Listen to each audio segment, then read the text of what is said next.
Almost 7:14 now on your Saturday morning. An enchanted coin, a witch's curse, and rats everywhere. What's a boy to do? Well, The Brixen Witch is the latest young adult novel by Connecticut author Stacy DeKaiser. It's a story that's part fairy tale and part adventure.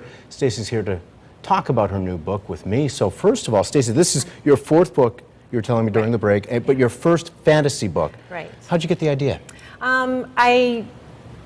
Once, a couple years ago, I just happened to hear the something about the Pied Piper legend, and of course it's a story I've always known, but hadn't thought about it for a long time, and something about it just got my attention. I couldn't stop thinking about it. It was something about this tragic story of children who disappeared and never came back, and it's a rare story where there's no happy ending, where no one lives happily ever after. Really?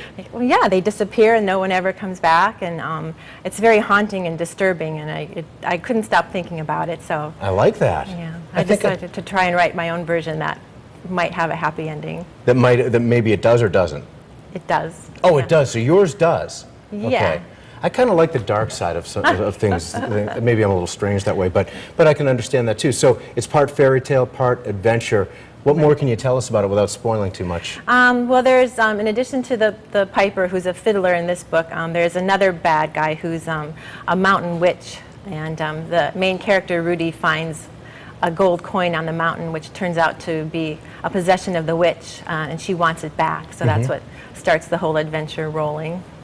And you write mostly to what audience? What age would you say? This is for upper elementary and middle school kids, and that's my audience. I really like writing for 10 to 12-year-olds. There's something about that age that I guess I've always related to. It's a great age to write for. Okay, and you involve a lot of rats, sort of like the Pied Piper. Yeah. Rats kind of creep some people out in and of themselves, just even by imagination. So how do they play into this? Well, because it is a version of the Pied Piper story, I knew there had to be rats involved somehow. So that's the curse the witch sends when she can't get her coin back. And then she sends her servant, the fiddler, to try and root out the coin. And so the rats, that's the plague that falls upon the village for trying to get the treasure back. It was fun researching rat catching for the book. Now, I've got to tell you, I have no aspirations to write the great American novel, but I think I and a lot of other people would love to be able to write a book of this, or something like this, just even a fictional story. And I'm so envious, because anytime I've thought, well, gosh, maybe I could try my hand at doing something like that, which I probably haven't done in a long time, the ideas are just, whoop, they aren't there.